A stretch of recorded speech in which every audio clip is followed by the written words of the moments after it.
What's up gang, this is your boy Dragomir and today we are doing something a little different. Instead of just dropping another drag tune build, I'm actually going to teach you how to build one from scratch.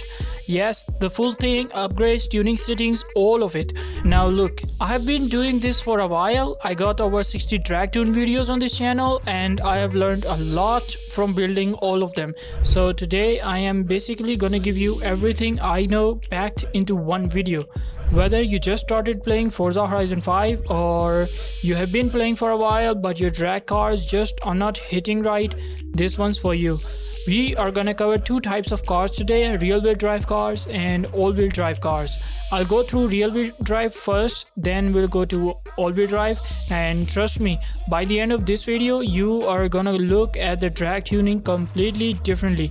Let's get into it. Alright, first things first, before you do anything, and I mean anything, you need to check how much horsepower your car's stock engine can actually give you when you max it out completely. Go ahead and upgrade every single engine part to the max. I'm talking about intake, camshaft, piston, everything fully maxed. And then look at the horsepower number. If you are sitting below 1000 horsepower, swap the engine. I'm serious. Don't try to work with it. Don't try to tune around it. Just swap it, because a drag car that cannot break 1000 is always gonna feel like it's missing something, and no amount of tuning is gonna fix that. Now I know what some of you are thinking, Dragomir, which engine do I pick? And look, I'm not gonna lie to you and say there's one perfect engine that works for every single car, because it doesn't work like that. Every car is different, but I do have a list of engines that I keep going back to over and over again across my builds, and these are the ones that just work. The 3.0 liter inline 6 turbo, underrated. This one is a Supra engine from Supracar, works great on lighter cars. And then we have 7.7 liter V12, an absolute monster. Then the 6.2 liter V8, reliable, solid power. And then 8.9 liter V8 DSC, this one hits different. Then we have 7.2 liter V8, smooth power delivery. And then we have 7.4 liter V8 TT, which means twin turbo. This one is literally the same 7.2 V8, it's just 7.4 and with the twin turbo. And the racing V12, when you want to go stupid fast. Try these out on your car and see which one fits the best and gives you the most power. Then we move on. Okay, so you have swapped the engine. Now what? For this example, I'm using 1972 Ford Falcon X8 GT, and let's say you have swapped the engine. Now what? Simple, max it out. Every single engine part all the way up. Don't leave anything stock. This step is same whether you are building rear wheel car or all wheel drive car, so just make it a habit.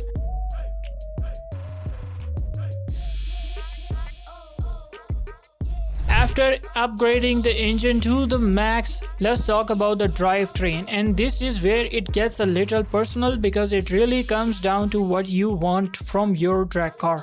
If you want an aggressive car, something that feels raw and dangerous, keep it rear wheel. RWD is also better for longer races, longer drag races, because it just holds that top speed better. But if you want the fastest possible launch and the quickest acceleration off the line, swap it to all-wheel drive.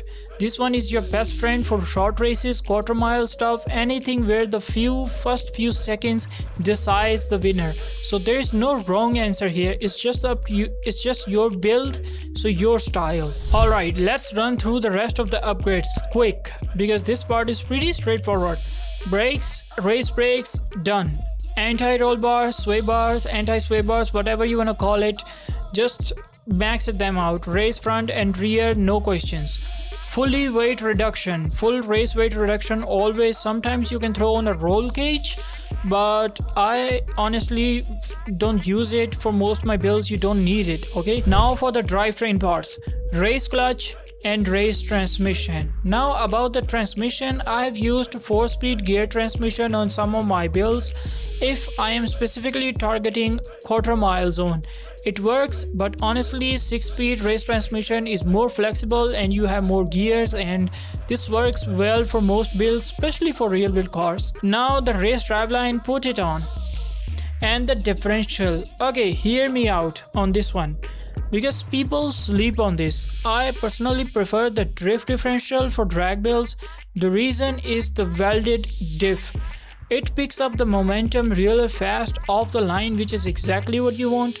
But the race differential works fine too, and if you ever want to use that same car for road racing later on, the race differential will serve you a bit better, so it's just your call. Tires, this one's easy. Always drag tire compound. No debate, no alternatives, drag tires, period. For the rear, maximum rear tire width and the maximum track width. You want the maximum tire width and the maximum space between the rear tires. Now rims, and this is something people mess up. Never go big on the rear rim size. Keep it small. The rear rim size matters a lot. Whatever rim style you pick, just be smart about the weight. Heavy rims are gonna hurt you. Go with the lighter options or just keep the stock rims. Looking good doesn't matter if your car feels slow because of the heavy rims. Now visuals real quick, and this is important. No rear wing and no front splitter. I don't care how sick it looks. Those things add weight and drag, and they will hurt your the timing on your car, the gearing. So clean body, no aero additions, and that's the move.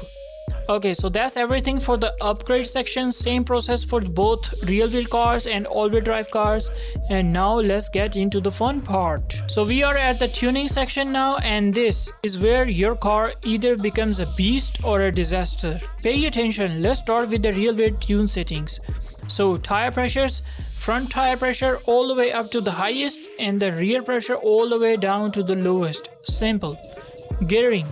Now this one you actually have to feel out yourself, because it depends on your specific car and how much acceleration it already has naturally.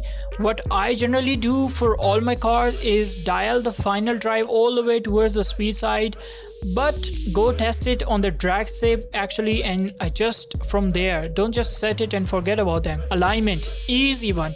Both cambers at 0, both toe settings at 0. Front caster angle, keep it between 6.5 and 7. That's it, don't overthink it. Anti-roll bars, front ARB full stiff and rear ARB full soft. This is the same for both real wheel cars and all-wheel drive cars, by the way, so remember that. Springs, both front and rear springs as soft as they go. Ride height is whatever you want. Honestly, it doesn't actually change how the car behaves, it's just how the car looks. Damping, okay, for real wheel drive cars specifically, here's what I use. Front rebound 1, rear rebound at 9, front bump stiffness at 10 and rear bump stiffness at 1.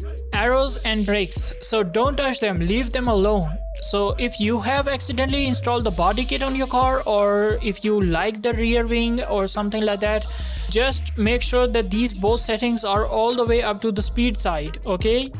And that's it. So differential. For rear wheel drive car, I run 100% acceleration and 0 deceleration. That's my go-to. Now let's talk about the all-wheel drive tune settings. Good news, almost everything is the same. Tire pressures, gearing, alignment, ARBs, springs, aero, brakes, all identical to what I just told you for rear wheel drive. So I'm not gonna repeat all of that.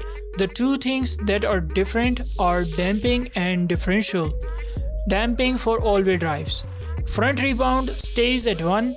Rear rebound I keep somewhere between 4 and 9 depending on the car. Front bump at 10 or 11, rear bump stiffness at 1.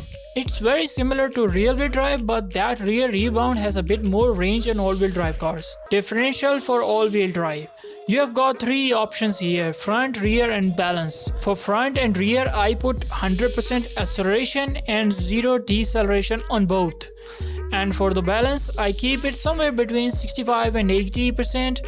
Play with that balance number based on how the car feels. Some cars like it closer to 65, some feel better at 80, and if you want your car to behave like a real wheel drive more, just get it towards the 80 and don't go beyond 80. believe me, don't go. Alright, so now you have built your car, you go test it on the drag strip and something feels off. Don't panic, this happens, and let me tell you the most common issues people run into. Issue number 1, wheel spin on rear wheel cars. You launch, the rear tires just spin and the car spins out and it just doesn't work. You try readjusting the gearing and the timing and nothing helps. Here's the fix. Go back to your differential tune and lower the acceleration from 100 down to 90 or 85, and that should sort it out. If you're still getting a spin, just a tiny bit spin, or you want to just make it completely go away, go down to 80 or 75 acceleration, but don't go lower than 75. You'll start losing launch power and that defeats the whole point. Issue number 2, wheelies. And yeah, I know I sound stupid and some of you are laughing right now like, Dragomir, what do you mean wheelies are a problem? But some people generally don't want their car popping the front wheels up every single launch. So here's how to fix it. Go to your damping settings and bump up the front rebound a few notches, like 4 or 5, and then stiffen the rear springs just a tiny bit. Not a lot, just slightly. That should keep the front end planted. That is literally everything you need to know to build a proper drag car in Forza Horizon 5 from the ground up. Upgrades, engine choices, tuning settings, and how to fix the problems when they come up. Now I know there are a few things I haven't actually explained in this video because this video was supposed to be for some people who are new to drag stuff and they just don't want to dive into the depths of the ocean. Now if this video helped you out, smash that like button and subscribe if you're new. I drop drag tune builds regularly, so you're gonna want to stick around, and I'll see you guys in the next one. Peace.